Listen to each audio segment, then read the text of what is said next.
Hello, everybody. Good morning, good afternoon, good evening, depending on where you're watching from.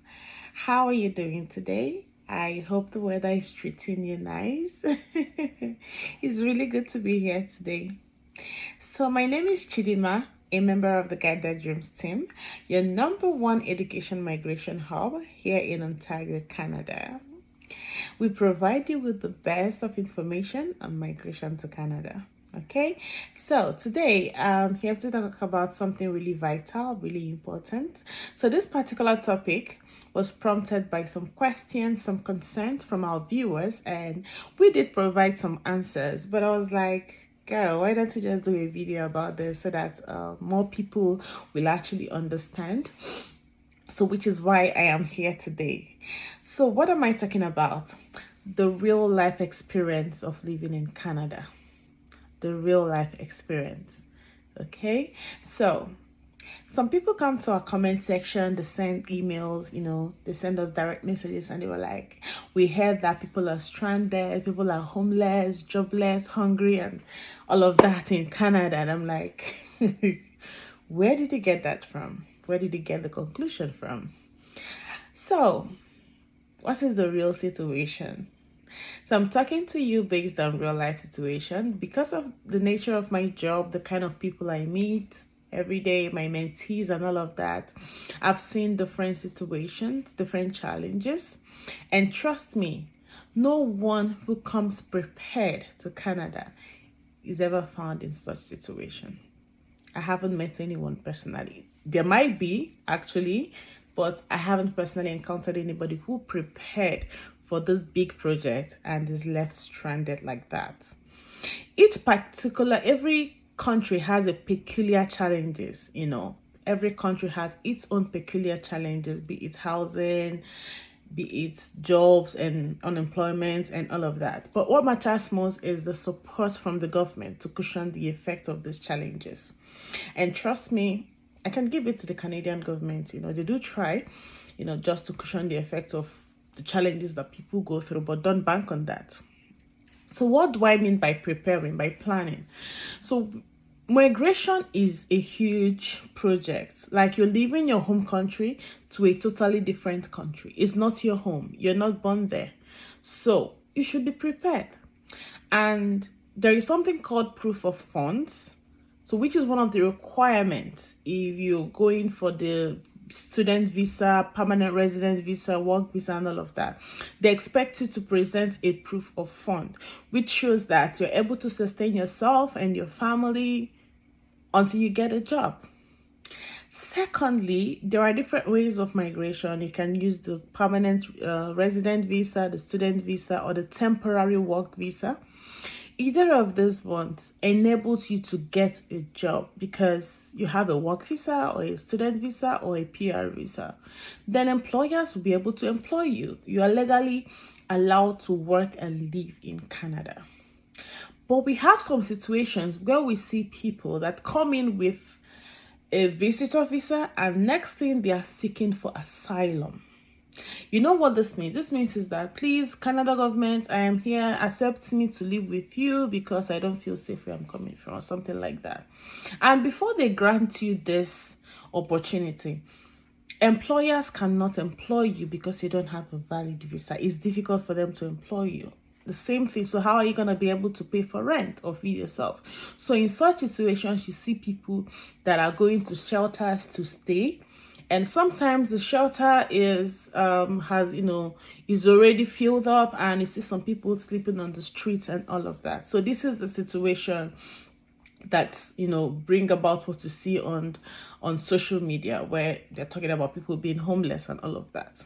So asylum seekers are the main people that find themselves in these situations because it actually takes a while before they are granted the visa to stay. You also have a situation where there are one-ton countries, countries are fighting, and then the government of Canada send out, airplanes, to actually bring in people without actually these people being ready to migrate. You know what I mean? They don't go through the process. They don't go to the process of PR or student visa and all of that. And then when they come in, they just bring them in like that. And at the end of the day, some of them end up in shelters. Some of them are not able to get a job. Some of them are not able to afford to take care of themselves and their family. So these are the two categories that I see. And then they are the ones that experience the challenges we are talking about today. So what am I saying? If you come prepared, if you follow the right way of migration, there is no way you will find yourself in this situation. You know why? Because coming prepared and coming in legally, either with the permanent resident visa, the student visa, the temporary work visa, these enable you to get a job. And then when you get a job, you can afford to pay rent. And some landlords don't even allow you to rent their properties without an employment letter, or at least saying that you're employable. So that's also another thing too. So if you come in legally, there is no way within the first 3 to 6 months that you won't get a job. It might not be the mighty job that you have in mind from where you're coming from, but if you come in with an open mind, where you're able to take the minimum wage jobs, which, trust me, it can actually sustain you, because no employer will pay you below the minimum wage. It's illegal. So if you're able to get this kind of job, let's say a couple come in and then they both get this minimum wage job within the first 3 to 6 months, they can afford to pay their rent, they can afford to feed themselves, they can afford to clothe themselves and do whatever they like. If you also have children below the age of 16, there is also something called a child care benefits, where the government gives you some little money to take care of children. That's by the side as well. So what am I saying? If you don't want to find yourself in this situation, being stranded, you come prepared. Okay, follow the right process, follow the processes that Guided Dreams have been teaching. Go through the videos. There are different videos on how to migrate to Canada. If you follow these processes, come with an open mind, have your proof of fund, even if the proof of fund is not 100% your own, to a great extent, have some money, because you're gonna need that. At least, even if it takes you 3 to 6 months to get a job, then you should be able to have some money to sustain you until you get that job. So these are the little tips that will help you to live comfortably in Canada. I haven't yet seen somebody that haven't gotten at least a minimum wage job in the first 3 to 6 months. So what am I saying? The news over there can be confusing if you don't know what the real situation is, which is why we do videos like this.